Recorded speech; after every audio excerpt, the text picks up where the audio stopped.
I think from my perspective, living in Europe, where I've seen some public policy schools created over the last 2 or 3 years, what this particular institution will have as a real strength is where it sits geographically. And I was mentioning yesterday that I see it as part of a triangle, which is a different triangle from what you think of in Canada as Montreal, Ottawa, Toronto. I think of Montreal, New York, Washington, Ottawa, so a bigger geographical area, if you will. I guess the issue, Chris asked us to think about an issue we think Canadians should care about and that good public policy schools should work on. And so broadly, my area that I think Canadians should care more about is conflict. There's a Canadian thinker who you all know, Steven Pinker, who's been trying to convince us for the last 5 to 10 years that actually the world is a peaceful place, it's a good place. But in the work that I've done, I've always paid attention to the 20% that's not peaceful. And I think what we've seen over the last 3 to 4 years, particularly in Europe, is that those who live in the zone of peace are highly affected by those fleeing from the zone of war. And so there's 4 questions I think a good public policy school should be asking and educating Canadians about. First of all, how is conflict changing? We celebrated or marked in Canada the anniversary of World War I. Armed conflict today is dramatically different from the wars that Canadians think they know and understand. Once again, conflicts are becoming incredibly lethal for civilians, and we've seen this over the last few years. There are new drivers of conflict, some of which are environmental. If we look just at the discussion of Niger in the press over the last few weeks, that is a conflict that is being driven by environmental factors. Conflicts are lasting longer. When they break out, they're proving harder to resolve on average than they did 2 or 3 decades ago. And we're seeing the greatest number of deaths, violent deaths, not in the context of formal armed conflict, but in situations like we see in Latin America, in Guatemala, in Mexico, political violence, death, but not in the context of a formal war. So how are conflicts changing? I think a good public policy school can help us understand that and the implications of that. Secondly, how do we prevent conflict? If I had $1 for every time a world leader, particularly in the UN, said that they were committed to conflict prevention, I would be very rich. But the reality is that 3 decades of talking about prevention, we haven't taken it seriously.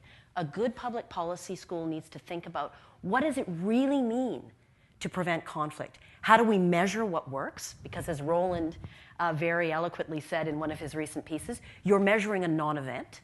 Successful prevention is something doesn't happen. How do we think about tools that actually successfully prevent conflict?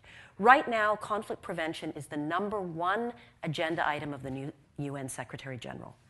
I think a public policy school based in Montreal should help think about what that could mean for a variety of actors.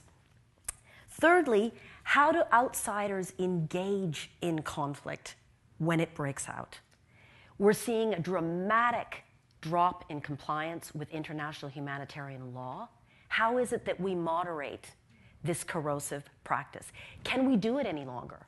Do the rules that we designed after World War II to make war more humane, do they still have any purchase on the actors engaged in armed conflict?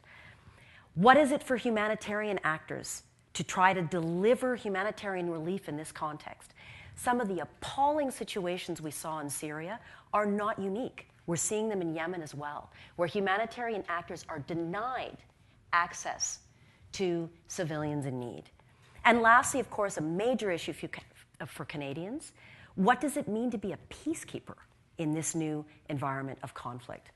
We've had a major strategic review of peacekeeping 2 years ago in the United Nations. How will Canada re-engage? In a context in which peacekeeping is very dangerous and more robust, but also where there's a whole host of issues that have arisen around agendas to protect civilians through peacekeeping. And I'll just give you one quick example, and that's South Sudan, where there are protection sites for civilians that have been created by the UN, where there are now a whole new host of protection challenges. Cholera, sexual assault in protection camps. So what does it mean to protect civilians in this new environment. But more generally, under what conditions can outsiders have an impact in armed conflict in general? And then lastly, how do we rebuild from conflict? We've seen at least 2 situations in the last 5 years where there was a massive international presence after conflict, Burundi and South Sudan. It's hard to think of 2 countries that had less international attention. I mean, it was a huge effort by international actors to get involved after conflict. Let's look at these 2 countries today. Conflict has been reignited in both of them. How do we prevent reoccurrence? We know from the social scientists that the biggest driver of violent conflict is past violent conflict. So how do we seriously rebuild from conflict? What are the kinds of programs that work? And this will be my final comment. I think this joins to what must be in countries like Canada, a review of development assistance, what it means to be a provider of foreign aid in this new context, when conflict does so much damage to development agendas.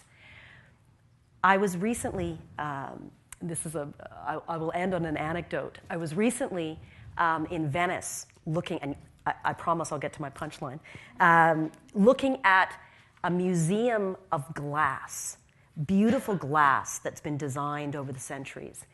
And I learned in this museum that much of the world's expertise in developing beautiful glass was developed in Syria. Look at Syria today. 30 years it has regressed in terms of development. Look at what it brought to the world. And we have a country in complete ruin.